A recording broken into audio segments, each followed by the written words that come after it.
Well, here we are on centre court, and what a magnificent sporting arena this is. Even when it's absolutely empty with the covers on, you get a little tingle down the spine. You can just imagine what this would be like, packed out for the final, or even with the roof on, which may well end up being the case today.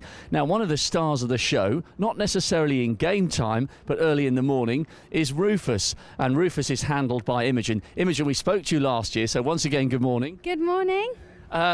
It's been a busy time for Rufus. Is he getting used to his surroundings here at Wimbledon? He's been a bit of a fixture here for a few years now. Yeah, absolutely. Well, the first day he's kind of just getting used to so many people being around again. We're here all year round, and it's so quiet. So you kind of hear in the freezing cold winter, and Rufus is it's just like his playground. So then people start coming out the woodwork, and it gets a bit busier. But yeah, he's back to his old business as usual. Now, for those of you who are familiar with Rufus, you may be aware that he hit the headlines last year, not just because he does fabulous work throughout the Wimbledon fortnight and the rest of the calendar, but because he went missing. He was abducted, and it became a huge story, almost as big as Andy Murray's quest for a first Wimbledon title. No such misfortune this year, but were you surprised at how much attention Rufus got last year among the kerfuffle of him going missing? I was so completely and utterly shocked, and like the lovely messages and things that we received from so many people, and the support from the club and everybody was just incredible. Like, I wouldn't ever wish anything like that to happen, but it was just like to know how much kind of Rufus means to everybody. You know, you get tweets and things that are like, looking forward to strawberries and cream, Pims and Rufus at Wimbledon, and you're just like, for him to be kind of considered amongst those types of things is really amazing. Just remind us, for those people who aren't familiar with the story, that just briefly, the circumstances of his disappearance and how he came to be happily found and rescued again. Yeah, he was stolen, actually it was a year ago, very early hours of this morning, and to the day, and he was stolen from the place that we stay in, Wimbledon Village, and we were just, we were on a mad hunt for him, really. It was really horrible because usually when we fly him, he has this tracking device on just here, but because he was in his travelling box, he didn't have that on, so there was no we didn't see what direction he flew off in or anything like that. We were just kind of wandering aimlessly, with no really didn't think we'd get him back. And then 3 days later, on the Sunday evening, we got a call that said, I think we found your bird. And what we think happened was that they probably couldn't realise, with all the press attention, they wouldn't be able to get rid of Rufus, and so they left him on Wimbledon Common, still in his travelling box, and he was fine. And they called the RSPCA. So luckily we were reunited after a really horrible weekend, but he's back here and it's just business as usual, really.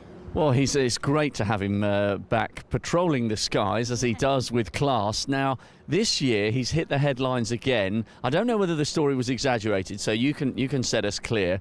The story is that poor old Rufus, last year he was stolen. This year he's been dive-bombed by a group of crows. Now, can you set the story straight? Is that a bit of an exaggeration? Yeah, absolutely. I mean, the crows are very territorial, and no matter where you fly a hawk, no matter if it's your... Oh, sorry. He's just had a poo.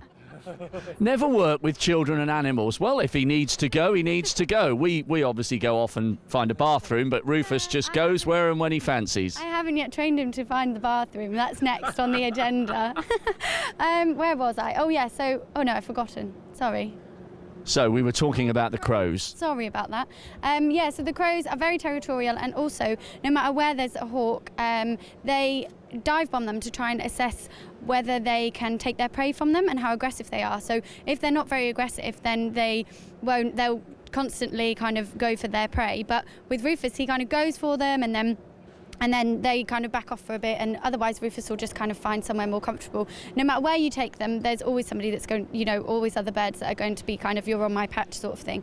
But it's, Rufus can more than handle himself. I think it's just the timing of the interview, and then, so people thought he was in a bit of under a bit of pressure, but he's really, you can see, he's so cool and calm. He's fine. I like the headgear as well, with the traditional Wimbledon colours. Was that the case 12 months ago, or is that new? No, this was brand new yesterday. This is his new addition to his Wimbledon outfit. Only wears it at Wimbledon, and we just thought it'd be nice to give him a little bit of a Wimbledon uniform as well. It does look fantastic. And just clarify for us, for people who aren't familiar with birds of prey, he's totally comfortable with the hood on. Yes, absolutely. The hood is used to keep him nice and relaxed. So his eyesight is actually up to 10 times better than ours. So you can see 10 times further. So Wow. if you can try and comprehend that, how much he's trying to take in, and with, there's cleaners, there's sniffer dogs, there's so much going on, as well as him, being ready to fly. Usually we train him so that when you take the hood off, very closely, he'll be ready to go off and fly. So by doing that, he's prepared and he goes off and does what he's good at. What's amazing about this is that, modern technology can do wonderful things, but still, in this high-tech age, the very best way of making sure that there are limited birds around the complex is the relationship between a bird and a human. It's fantastic that still holds so much sway. It really is. It's really incredible. Like when I still, I read about it all the time, and you kind of, it does have that kind of regal feel about it, even when he's sitting on with his hood and everything, and you kind of are transported back. It's one of the oldest sports and the oldest art forms, really, and to know that it can be used in the modern day to kind of deal with modern day problems, but also it's the essentially fight or flight element, and to see that in action is just amazing. Like it still, takes my breath away every time. And obviously you do have a good working relationship, and when you're training Rufus, you're using food as a method of getting him back to you. Is there any kind of actual relationship, or is it all through the training and the food? I mean, it is ultimately through the training and the food, but I like to think that there is. There definitely is on my part. Whether there is on Rufus's part, he recognises me, recognises all of the family, but we've trained him to be great and really approachable for anybody. So we've trained him so that anybody, can fly him. But I like to think that there's some sort of attachment there, but he probably just gets a bit sick of me saying the same story over and over again and my voice in his ear all the time, all day long. So he probably gets a bit grouchy with me sometimes. Well, just finally, before we set him into flight, and our cameraman Jeff will do his best to try and track Rufus as he flies around, and we get a glimpse of him in the air. What other jobs does he do at other times of the year? Well, we're here all year round. We work at Westminster Abbey, we work at the Royal Marsden Hospital, we work at different landfill sites. It's really, really diverse. So it's kind of, you're at the most wonderful, like glamorous things like this, and then you're at, at an airfield and things like that. So it's good to see it like in all different places, and it's really that it works in all over the place, and we also do educational days. We've got one tomorrow afternoon, I think. So it kind of, really varies. Oh, it's fantastic, and I'm sure on an educational day the children would be absolutely captivated by him.